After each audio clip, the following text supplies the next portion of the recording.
panel discussion today is with the CFA Institute, and in particular on their Pension Trustee Code of Conduct. And we've got Deborah Kidd, who's a CFA chart holder, as well as Director of Global Industry Standards at the CFA Institute.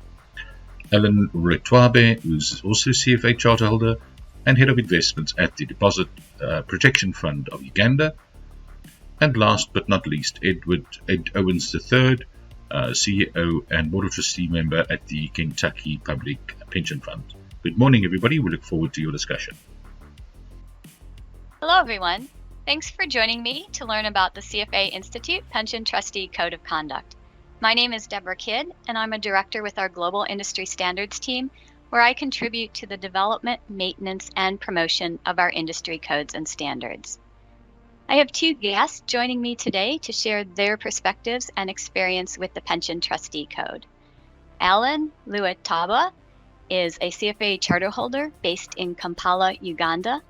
Alan is an investment director with the Deposit Protection Fund of Uganda, and he is also a pension consultant. He guides over 200 million in pension assets for several Uganda pension funds. Alan has also volunteered with CFA Society East Africa as the Society Advocacy Lead, championing the adoption of the global industry standards within the East Africa region since 2015. Ed Owens III is the CEO of the Kentucky County Employee Retirement System. Previously, Ed was a Community and Government Affairs Specialist at Fifth Third Bank and a Senior Regulator at the Federal Reserve Bank of Cleveland. Most recently, Ed was a consultant for Project Golden Eagle, a group of African American businessmen seeking to acquire a publicly traded middle market company. Ed has a law degree from the University of Kentucky College of Law and a bachelor's in marketing from the University of Kentucky. If you're not familiar with CFA Institute, it's the global association of investment professionals that sets the standard for professional excellence and investment credentials. CFA Institute has 9 offices worldwide and 160 local member societies. Setting codes and standards for the investment industry is a core part of what we do. The CFA Institute Pension Trustee Code sets the standard for ethical behavior for a pension plan's trustees.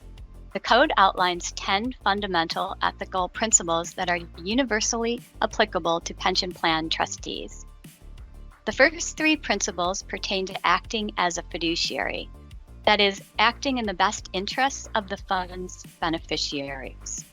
Trustees fulfill that duty by attending meetings, being fully informed, avoiding conflicts of interest, acting in a prudent and transparent manner, and establishing a reasonable decision-making process. The 4th through 6th principles of the Trustee Code pertain to recognizing and managing conflicts of interest, abiding by applicable laws, and dealing fairly, objectively, and impartially with plan participants and beneficiaries. And the final 4 principles relate to understanding how to carry out trustee duties. In addition to confidentiality and transparent communication, a trustee's duties require ensuring investment actions are consistent with the plan's mission and reviewing the plan's objectives and performance. And now I'll turn it over to Alan to share his perspectives as a pension consultant. Right. Hello, everyone. Thank you, Deborah, for those very interesting introductory remarks about the Pension Trustee Code. What I can share is that within the East African region, few pension schemes have been introduced or have familiarity with the Pension Trustee Code as presented by the CFA Institute. And the reason for this is that the industry, the pension sector industry, has been undergoing changes over the last 10 years within the East African region. The markets here, the capital markets, most of the countries within the East African region underwent civil strife in the 80s, in the 70s, and much of the 90s. And so this has influenced how the markets have evolved, and only of recent, over the last 10 years, have we seen stability in these countries. And so that is the same cycle that is following for the pension industry. But what we are seeing for the most recent pension schemes that have taken root over the last 10 years, that there is interest in having or adopting globally recognized standards within their investment policy decision-making process. And so what we see for some of the schemes that I consult for is that they have prepared documentation that alludes to efforts to put in place guidelines, guidances, and processes that lead trustees towards ethical decision-making. But what we see is that many schemes have put in place bespoke guidances. And so we see disparity in the level of detail across the schemes that are seeking to include ethics within their processes.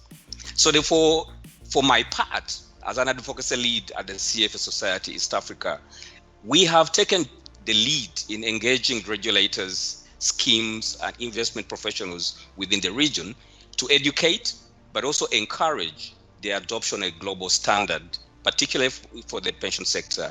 We are looking at getting schemes to benchmark and to use the pension trustee code as the document or as the standard for which they should seek to emulate and to adopt ethics and ethical conduct within the trustees. And so we are looking forward in embedding and expanding the conversations within East Africa, having more and more schemes, regulators, taking and building an understanding around what it means to have standards embedded within our trustee codes for within the East African market. And so this is a conversation that is ever continuing, and I'm looking forward to helping different markets build on that. Deb, thank you very much for the efforts you put together, and I know that we can build efforts with South Africa, the CFA Society South Africa, to learn from them, to learn from their efforts, and to learn from the work they are doing in helping pensions trustees have international standards within their governance processes. So that's all I can share for now, and I'm looking forward to hearing for what Ed has to share with us today. Well, thank you, Alan. And Ed, as CEO of a pension organization that has adopted the Pension Trustee Code, can you talk about the motivation for doing so and the benefits that your pension fund has experienced? Deborah, thank you very much. Thank you for allowing me to be a part of this conversation. I was very interested in what Alan shared, and it really dovetails nicely into what we've done and why we did it. First, a little background about our trust. It was established by our General Assembly in 1958, but for 63 years, we did not have an independent board that regulated the county employees' retirement system. It was part of a larger system, and we had only 2 or 3 members who were elected to that larger board to oversee the governance of our trust. It wasn't until our General Assembly in April of 2021 established a 9-member board exclusively for the governance of the county employees' retirement trust. It should be noted that our General Assembly has already codified or incorporated the Pension Trustee Code of Conduct in our enabling legislation. So it was already there. But when we started with our 9 new trustees in April, we knew it was important for them to understand the importance of the governance features that are outlined in the Code of Conduct. So in December, we asked each of our trustees to take the 15-page Code of Conduct to read it. We talked about it together individually. I had individual conversations with each of them concerning their interpretation of the code. But then we asked them to sign a pledge that they would follow that. So it was already embedded within our legislation, but we purposefully wanted to bring out the fact of how important it was, so we asked them to sign the pledge. Why would we do that? Because we believe that the code is foundational. It is fundamental to good governance. It also establishes teamwork because of the guardrails that it sets for trustees who are, in our case, 9 very highly successful individuals who had never worked together before, but now are pulling one line in a particular direction.